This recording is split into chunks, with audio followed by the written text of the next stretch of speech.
Monsieur le Président de l'Assemblée nationale, Mesdames, Messieurs les membres du bureau de l'Assemblée nationale, honorables parlementaires, Monsieur le Premier ministre, Mesdames, Messieurs les membres du gouvernement, Mesdames, Messieurs les membres du Conseil supérieur du pouvoir judiciaire, Mesdames, Messieurs les membres du corps diplomatique et consulaire, Mesdames, Messieurs, la cérémonie du jour à laquelle je prends plaisir à participer et à partir de laquelle va solennellement s'ouvrir la première session ordinaire de l'année législative 2013 me donne l'occasion de témoigner au Parlement haïtien toute la haute considération que je porte à ce noble et prestigieux corps. Ma présence se veut expression non seulement de mon obéissance absolue à la Constitution, mais aussi de mon ardent désir d'œuvrer au renforcement de relations harmonieuses et fructueuses entre l'exécutif et le législatif. Car j'ai conscience qu'une intelligente collaboration entre ces deux branches fondamentales de l'appareil d'État est indispensable pour que la barre nationale soit conduite selon les principes de la bonne gouvernance. Devant trouver les solutions aux nombreux problèmes que nous avons pour mission de résoudre, nous devons donc coopérer étroitement pour que les réponses proposées et mises en œuvre soient conformes aux intérêts supérieurs de la nation.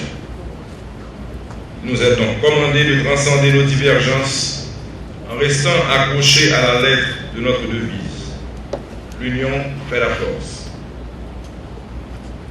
Les lectures différentes de la situation de notre pays amènent souvent à des prises de position contraires. Mais parce que nous visons tous le bien commun, nous pouvons sereinement nous mettre ensemble pour travailler à l'édification de l'Haïti régénéré que nous appelons de tous nos voeux. Pour ma part, je me fais l'incontournable devoir de respecter les engagements pris envers l'électorat national qui majoritairement a approuvé le programme que je lui ai proposé, celui des 5 E, l'éducation, l'emploi, l'état de droit, l'environnement et l'énergie. La situation que vit le pays, exprimée à travers des statistiques alarmantes, situation qui interpelle notre conscience d'haïtien, notre conscience de responsable tout court, renforce ma détermination à agir. Mes 19 mois de présidence permettent de jauger toute la vigueur de mon engagement. Il a fallu opérer des choix intelligents parmi les innombrables urgences à gérer. Monsieur le Président de l'Assemblée nationale, honorables parlementaires, l'économie haïtienne devrait se maintenir sur une trajectoire de croissance modérée en 2012-2013. Nous comptons sur la mise en œuvre effective et coordonnée de politiques et d'investissements ciblés pour favoriser cette croissance. Nous devons accorder plus d'attention aux secteurs porteurs comme la construction, les services commerciaux et le tourisme. Ces secteurs devraient bénéficier de l'intensification de l'investissement public et privé. L'investissement privé profitera des politiques de développement du crédit et des partenariats publics-privés dans le cadre de la promotion et de l'appui aux petites et moyennes entreprises et industries. De nouveaux investissements directs étrangers, notamment dans l'hôtellerie, et une mobilisation générale des principaux organes de l'État faciliteront le développement des affaires et libéreront les énergies porteuses de croissance et génératrices d'emplois. À partir du financement du Trésor public, de grands travaux d'infrastructure se poursuivront. Je cite, à titre d'exemple, l'aéroport du Sud, la route des Cailles, Caille-Jérémie, route Hinche-Cap-Haïtien, route Fermat-Frères, reconstruction des bâtiments publics, construction de logements sociaux et d'infrastructures de santé. La mise en opération du parc industriel de Caracol, qui a déjà suscité beaucoup de demandes de locaux par des investisseurs étrangers désireux de s'y installer, permettra un rebond de nos exportations. Mesdames, Messieurs, honorables parlementaires, quand depuis la campagne électorale, je me suis engagé à sortir le pays de l'ère de l'assistanat pour passer à celle de la promotion et de l'encadrement de l'investissement productif, j'avais conscience que je faisais là un pari difficile. C'était le pari à tenir pour créer les conditions nécessaires de la stabilité sociale et de l'autonomisation des citoyens. C'est encore aujourd'hui le principal défi à relever afin de pouvoir léguer à nos enfants un pays meilleur que nous l'avons trouvé. C'est le seul moyen dont nous disposons aujourd'hui pour nous rendre dignes des sacrifices de nos ancêtres qui nous ont légué le plus bel héritage qui soit, et que l'esprit de l'homme puisse imaginer la liberté. Aujourd'hui, le contexte est différent, mais le défi n'est pas moins impressionnant. Pour moi, aucun citoyen haïtien, quel que soit son rang, quel que soit son statut dans la société, ne saurait ne pas se sentir concerné par la dégradation généralisée de notre environnement, la plus grande vulnérabilité du pays.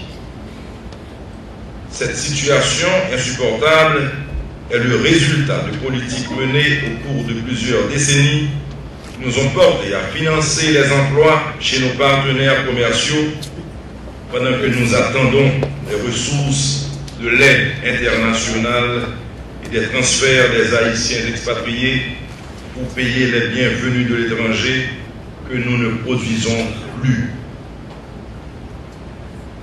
Changer cette perspective en mettant en avant l'emploi, la croissance économique et la compétitivité nationale oblige le pays à s'inscrire dans une autre dynamique, celle du combat pour l'institutionnalisation de la vie démocratique. Celle aussi des actions visant à transformer Haïti en une terre d'élection pour les investissements productifs. Elle concerne de nombreux projets de loi qui sont déjà déposés et d'autres qui vont l'être par devant vous. Elle concerne également un certain nombre d'accords et conventions internationaux signés par Haïti, non encore ratifiés, certaines datent de plusieurs décennies. Leur vote et leur publication permettront d'adapter notre législation et de la mettre en phase avec les besoins de développement du pays. Sans cette nouvelle législation qui facilite l'accès des jeunes au crédit et à l'entrepreneuriat, qui protège les biens des conjoints de la faillite de leurs entreprises, qui définit un système de normes à suivre par nos entrepreneurs afin que leurs produits aient accès au marché étranger à des conditions favorables et qui protègent les consommateurs, les investissements ne seront pas aussi dynamiques que nous l'espérons pour pour nous aider à changer la vie dans le pays. La commission de modernisation du droit des affaires, installée le 7 septembre 2012, a un mandat de 6 mois reconductible une fois pour revisiter l'ensemble de cette législation dont certaines des lois, parmi les plus importantes, remontent à environ 2 siècles. Je voudrais interpeller le sens de responsabilité de chacun ici présent, parlementaires et membres du gouvernement, afin qu'un pacte de responsabilité réciproque puisse être pris, que soit voté un maximum de lois ayant rapport à l'entrepreneuriat et à l'investissement dans des délais raisonnables. Nous le devons à nos enfants, nous le devons à notre jeunesse, nous le devons à nos ancêtres, nous le devons à nous-mêmes. Notre ambition pour 2013 est de continuer à mieux faire pour affronter les défis qui se présentent devant nous. Le premier défi à relever est la valorisation du capital humain par l'instruction. Cette politique sera poursuivie par la mise en œuvre du plan opérationnel de l'éducation, la revalorisation, la fonction enseignante, la formation des ressources humaines, la construction des centres de formation professionnelle, la refonte des curricula, la protection et le développement de la petite enfance, le programme pilote de formation professionnelle pour les élèves du 3e cycle de l'école fondamentale dans 20 centres, la mise en place du programme de validation des acquis de l'expérience professionnelle. Au niveau de la gouvernance du secteur de l'éducation, pour cette année 2013, un paquet législatif comportant 8 projets de loi sera déposé au Parlement et qui concernera notamment la réforme de l'enseignement supérieur et la réglementation de l'exercice des professions et des métiers. Une nouvelle approche sera adoptée dans la mise en œuvre de la scolarisation universelle, gratuite et obligatoire, le PSUGO. Cette nouvelle approche sera visible à travers la construction massive d'écoles publiques, notamment dans les sections communales. Dans les grandes villes, nous allons continuer avec la construction des écoles fondamentales et centres d'application pédagogique, les EPACA. Le programme d'identifiant élèves va démarrer. À la fin de mon quinquennat, chaque élève aura un numéro d'identification scolaire permettant de suivre son parcours dans le système éducatif. Avec la révision de la carte scolaire, des réponses ciblées seront apportées aux difficultés du système éducatif. Honorables parlementaires, un deuxième défi est la mise en place progressivement du système national de protection sociale en santé qui concernera à terme tous les habitants d'Haïti. Un programme en 3 étapes sera exécuté. La première étape est déjà en cours. C'est le projet pilote de Carte Rose, Combi Solidarité, lancé en mai 2012. Une assurance maladie a été offerte à un groupe de 2000 personnes. Elles ont bénéficié pour une année d'une carte de sécurité sociale qui leur permet d'être soignées gratuitement dans 5 établissements publics ou privés de Port-au-Prince.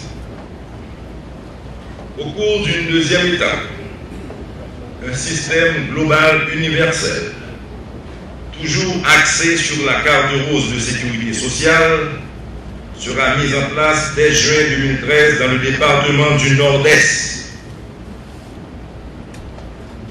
Les bénéficiaires seront les travailleurs du secteur formel, cotisants obligatoires et ceux du secteur informel cotisants volontaires.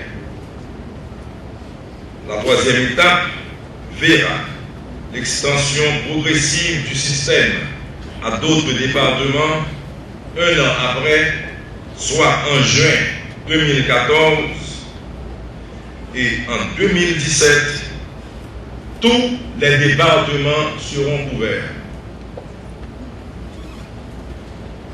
Il s'agit d'une réforme ambitieuse et fondatrice qui s'inscrit dans la longue durée. Elle transformera profondément le pacte social de notre pays. Elle repose sur des principes d'équité et de solidarité. Ainsi, chaque habitant d'Haïti doit pouvoir recevoir des soins de qualité, quel que soit son niveau de revenu. Un Conseil national de la sécurité sociale aura pour mission de piloter tout le dispositif. Ce système devra être financé progressivement par les ressources propres du pays afin de nous rendre maîtres de notre système de soins. Cela passe par le développement économique et la création d'emplois et donc l'augmentation du nombre de cotisants. Honorables parlementaires,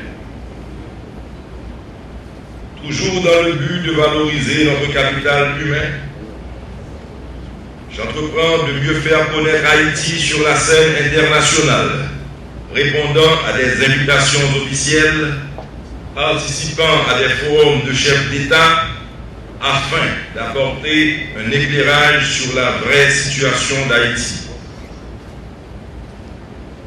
J'intéresse des hommes d'affaires étrangers à profiter des avantages que nous offrons, de la qualité et de la disponibilité de notre main-d'œuvre, en même temps que je fais ressortir l'énorme potentiel de ressources dont la nature nous a dotés. Notre pays assume depuis le 1er janvier 2013, pour la toute première fois, la présidence tournante de la communauté de la Caraïbe, la CARICOM. Pendant 6 mois, la République d'Haïti sera le porte-parole de la région dans toutes les assises internationales. J'en profiterai également pour accélérer le processus d'intégration d'Haïti au marché et à l'économie unique de la CARICOM dans la promotion des échanges intra-régionaux. Pour y arriver, honorables parlementaires, la ratification des projets de loi, traités et conventions nécessaires à l'aménagement d'un environnement propice à la création d'emplois et de richesses doit devenir une priorité. Je me dois de préciser que ces instruments juridiques, textes de loi, traités et conventions internationaux, sont soumis à votre sanction.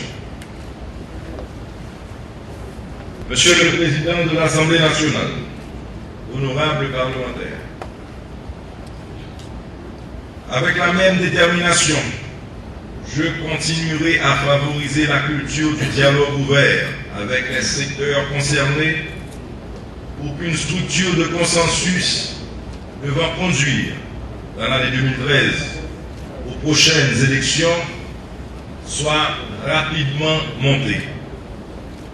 Je redoublerai d'efforts pour améliorer la gouvernance politique en vue d'éviter que les élections soient une source de conflits inutiles pouvant dégrader dangereusement le climat de paix sociale et la tranquillité publique dont nous avons besoin pour aller de l'avant.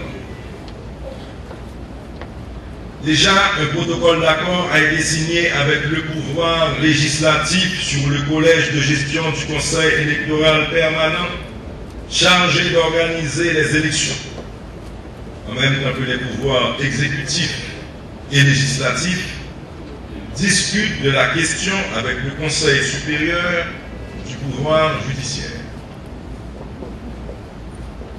Par-delà des clivages idéologiques et politiques,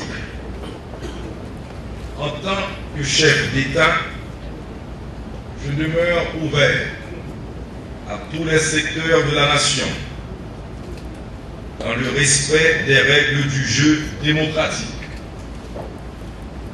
Je m'engage donc à poursuivre le dialogue avec tous les secteurs de la nation que j'ai entamé dès ma prise de fonction et consolidé l'année dernière.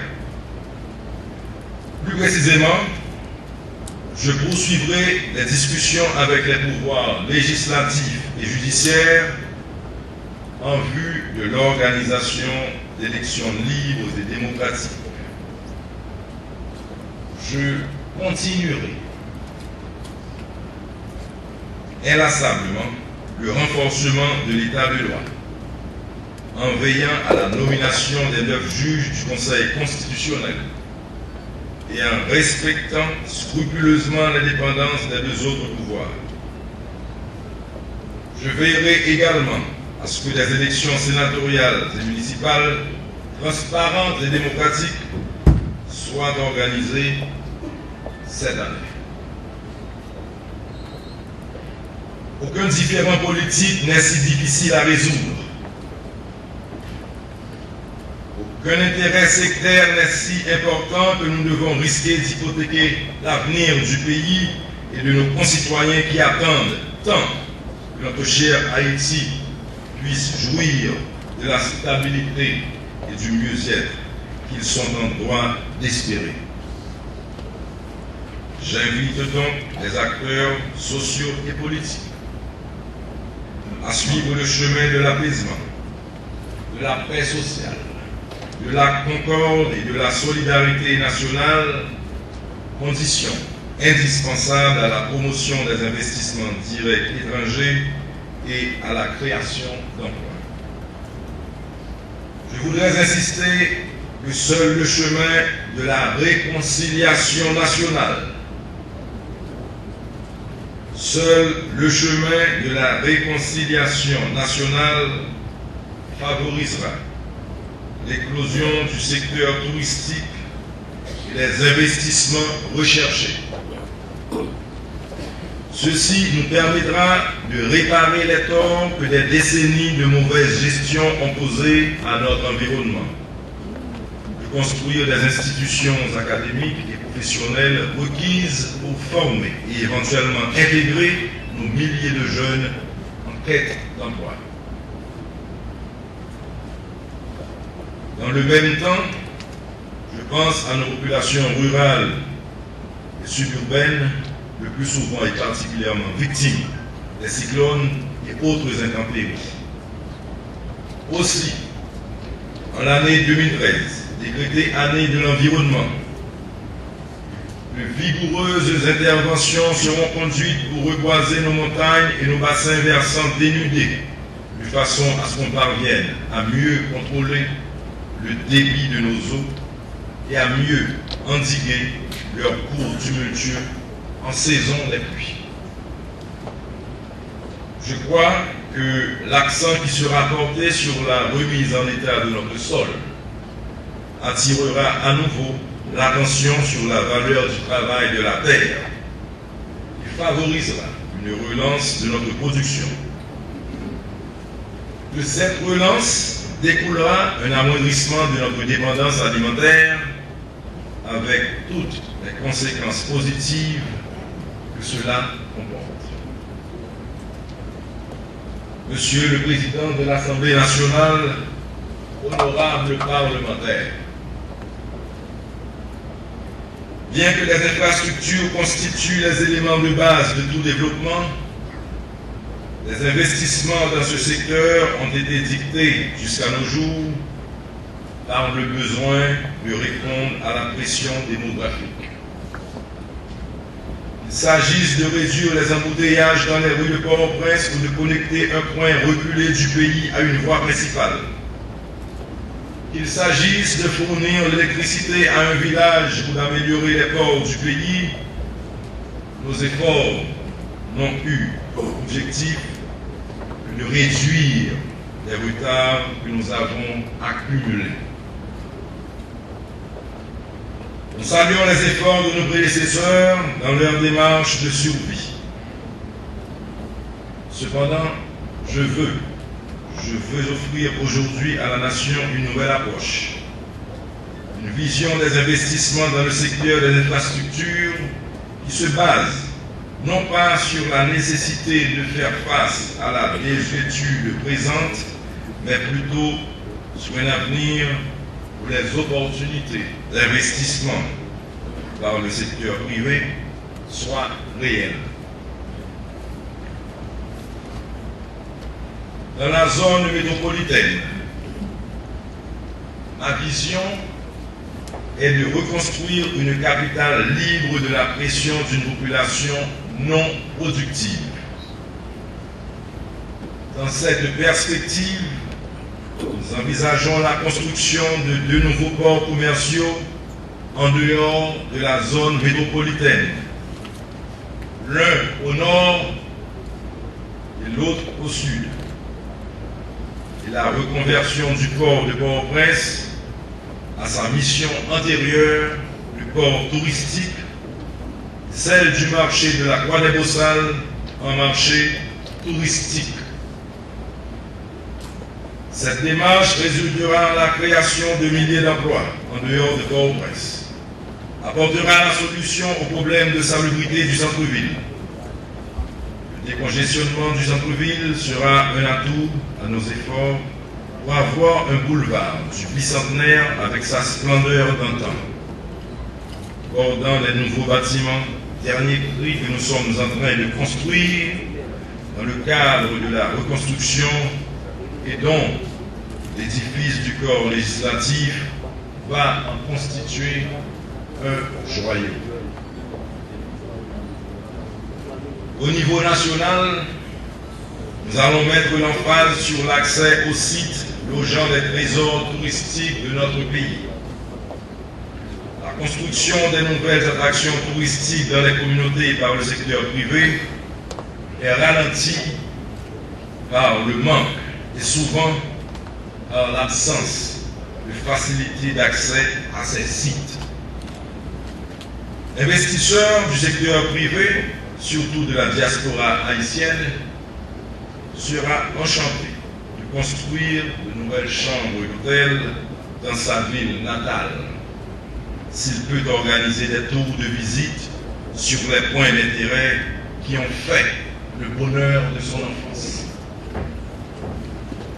Revenant à Port-au-Prince, nous allons adresser le problème de la circulation en refusant de nous confiner à un passé d'une circulation à 2 dimensions et introduire des solutions qui fassent appel à une 3e dimension en construisant des passages aériens dans des points à grande circulation, tels le carrefour de l'aéroport Edelma, Gérald Bataille, Martissan, Mariani, Carrefour Fleuriot, ancien cimetière de Pétionville, Delma 32 et 33, etc.